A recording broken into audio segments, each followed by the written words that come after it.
You hope for the best, but be prepared for the worst. If a conventional war starts between the two countries,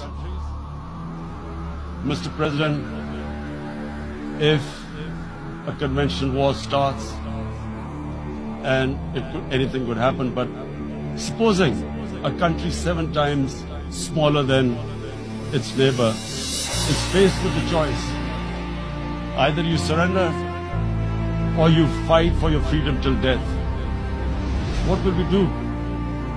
I ask myself this question. And my belief is, La ilaha illallah, there is no God but one. And we will fight. And when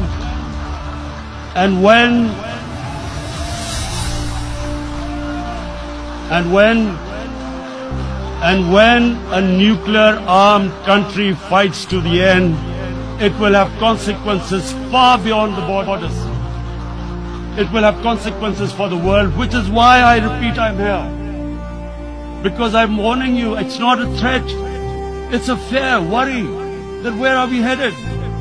And I've come here to tell the UN, you've got to, this is a test for the United Nations. You are the one who guaranteed the people of Kashmir the right of self-determination. They are suffering because of that. And this is the time. This is the time not to appease like in 1939 appeasement took place. This is the time to take action. And number one action must be that India must lift this inhuman curfew, which has lasted for 55 days. It must free all political prisoners, and especially those 13,000 boys that have been picked up. Parents don't know where they've disappeared. And then